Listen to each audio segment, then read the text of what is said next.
Hey, hello everyone, welcome to my channel Relationship Stories. Today, one person is asking us, am I wrong for blowing up on my sister for bringing her boyfriend back to our house?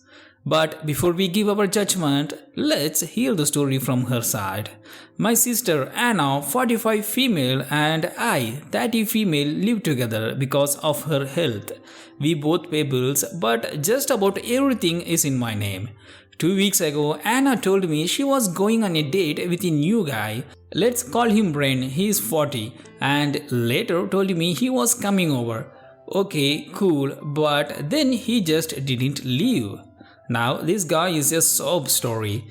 Car accident injury, currently unable to walk, no job, no car. He started camping out on our couch, trying to help with chores, only leaving the house if Anna left the house. Finally, while I was doing dishes, Brian rushed over to help me and starts gushing about how great Anna is and how he is trying to help out because he is just so grateful to her for helping him out. How he is trying to get a job and hopefully into this really nice place by mid-April. Cue internal warning bells and rising anxiety. I sent Anna a message asking if he ever goes home that it's feeling like he moved in. She said she had taken him home the next day. Next day, Hannah has a tire blowout and she returns with him. Says she will take him back the next day. The next day, her car doesn't get fixed. I actually get sick, and despite her having complete access to my car, she doesn't take Brian home. She even suggested he be the one to drive me to the doctor. Yesterday, Anna takes him back on her way to work. I offered to drive them, but she insisted on taking my car because she can't do much without car, as hers is not fixed yet, which I think is really weird. So she lives with Brian, but I have this feeling that he is coming back with her. Anna comes home from work and goes, so Brian is here and he is going to stay here this week because he goes to stay at this place where the curfew is 9 p.m. and I won't get to see him for like a month. I legitimately flip out. She rushes back outside to tell Brian to stay outside and I tried to regulate. When Anna comes back inside, we have a pretty big argument. She thinks I should just let her do whatever she wants and I should just be happy for her. I try to explain that she essentially moved a complete stranger into our house on the first date without talking to me about it. And given my history and anxiety, 3 weeks of stranger being here was definitely a crossing a boundary. Anna insists Brian didn't move in, but that's his house is an 1.5 hours and she doesn't want to make the drive. I keep trying to get her to see that this is a sane decision.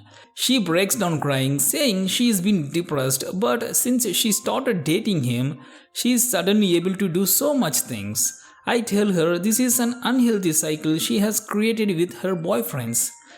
She starts having a tantrum and throws some heavy guilt. I caved, which unfortunately means he is still here. That said, I feel like I'm justifiably upset, but I'm questioning if I'm being too controlling considering she is an adult that also pays bills here. So guys, am I wrong for doing this? My opinion about this issue is, you are not wrong. You live together, that means any decisions that affect the household should be taken together. It would not matter if anything was off and off or if she paid for everything. It should still be a discussion. Ultimately, this is a stranger who has now invaded your personal space. I would try and talk to your sister when everything has calmed down a bit and tell her how uncomfortable it makes you. Sob story or not, no one should be made to feel uncomfortable in their own home. Now we will see what our friends thinking about this issue. Our friend once said, "Time to get your own place and let the pieces fall where they fall." Sister, since I can't trust you anymore, I am moving out. I will no longer pay your bills. Everything in my name will go with me to my new place. Good luck with your boyfriend. You are not wrong, OP. You deserved better than this place.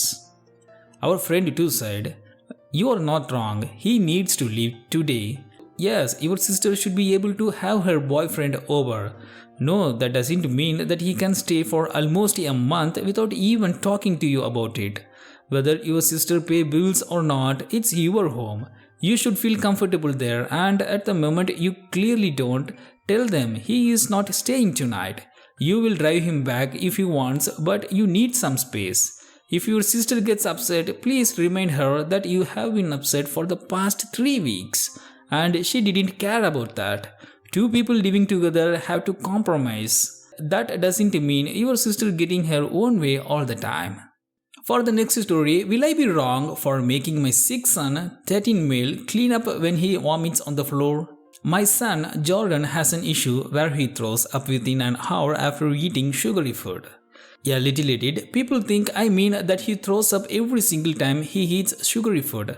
To clarify, he throws up a relatively small fraction of the times he eats sugary food. But the specific trigger will be that he ate that sugary food on an empty stomach, for example, and then in those cases he will throw up within an hour. He is very aware of his triggers. We have taken him to more than one doctor and to a psychologist, but no underlying health conditions were found, and they think he will grow out of it. They gave Jordan anti-nausea medication to take daily in the meantime, and he is good about taking it. We have noticed that Jordan is more likely to throw up if sugary food was the only thing he ate. For example, if he eats a slice of cake immediately after dinner, he seems less likely to throw up than if he ate the exact amount of cake on an empty stomach. Because of this, we don't allow him to have sweets unless he eats something else right beforehand, which he doesn't like. Because he noticed that my husband and I didn't follow the same rule. My husband has started following this rule even though he doesn't need to be in order to make Jordan feel better. But Jordan has noticed that I still don't. And this bothers him. I have explained to Jordan that he can't expect everybody else to switch to eating the way his body particularly needs to. Jordan has troubles with making it to the toilet on time to throw up, and so I bought a towel to be his designated barf bowl. He is supposed to have it nearby for about an hour after eating sweets, but he has an issue of forgetting it in another part of the house, and then the times that he throws up, it often ends up on the floor. My husband and I are completely sick of cleaning up his vomit by this point. I am especially sick of it. Even though my husband and I have taken turns equally, I have given Jordan options other than a bowl like a bag, but he didn't seem to have a preference. My husband and I finally told Jordan that he will need to be the one to clean his vomit up in the future. He started crying and said that it's not his fault, that he does it and that we can't make him, etc. I told him that it's not his fault that he throws up, but he is capable of avoiding getting it everywhere, and having to clean it up will be natural consequence of him to not consistently keeping his bowl around. I told him that he can keep his bowl around to make less of a mess, or he can avoid eating foods that make him throw up, or he can accept that he will have to clean it up off the floor that if he doesn't take one of those other options. That conversation was yesterday, and so Jordan has not thrown up again, ate or had to clean it up.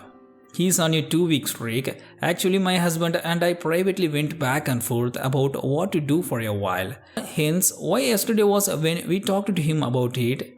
Will I be wrong for following through with having Jordan clean it up next time?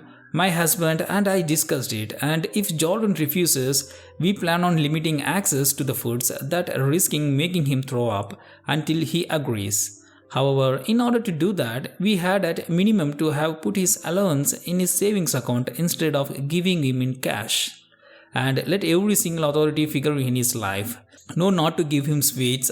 We had have a totally micromanage him and practically hire a babysitter in order to really make sure he didn't eat sugary foods. And so we don't want to resort to that option if we can avoid it. Also, for those of you who are probably wondering, it's not an issue of Jordan eating too much sugary food at once.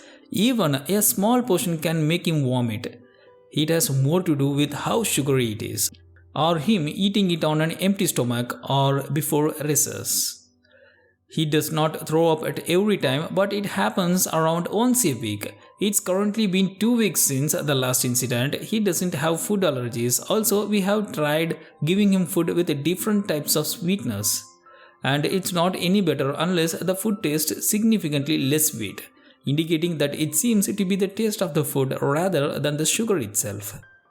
My opinion about this issue is, OP, to be honest, in this situation it is not clear whether or not you would be the wrong. However, it is understandable that you and your husband are tired of cleaning up your son's vomit.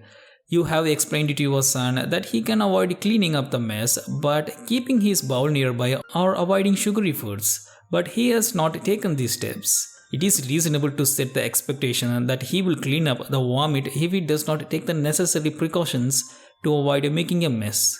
You may want to consider giving your son a clear instructions on how to clean up the vomit safely and hygienically, and provide him with the necessary cleaning supplies. Additionally, you may want to revisit the issue with your son's doctors and psychologists to see if there are any new recommendations or strategies for managing his condition. Now we will see what our friends think about this issue. Our friend one side, you are not wrong. Better he learn the lesson at home before he humiliates himself in front of his peers by throwing up in class or something because he is too dumb to understand consequences. Then he will be known as that weirdo kid who always is barfing.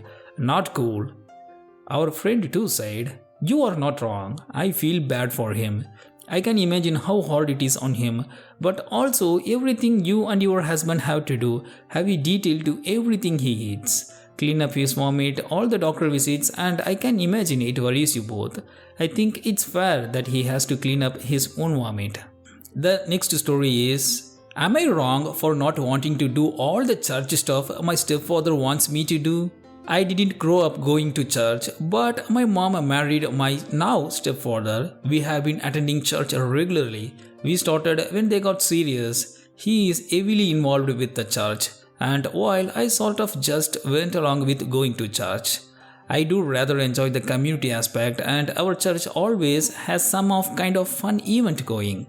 However, my stepfather asked me to be a youth leader for the youth groups. I said I didn't really feel comfortable doing it.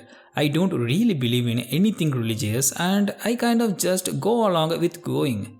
He said it's a good leadership opportunity and I'd be good at it and it's important to do. My mom also says it's a good opportunity, but I really don't think I had be good at it all because where I can feign interest.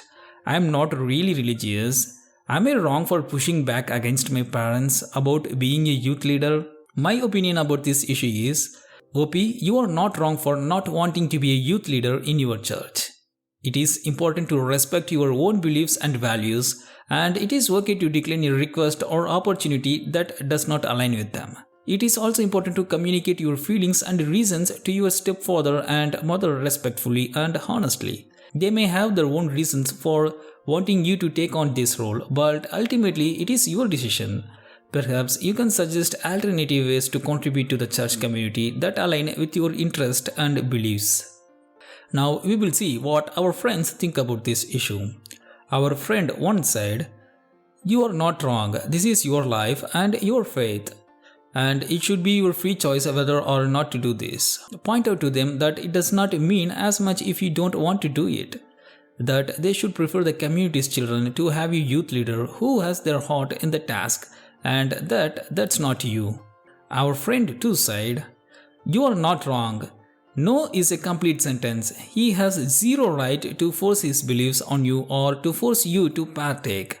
While you may enjoy the community aspect, just know it's more than likely a toxic community that will turn its back on you very easily.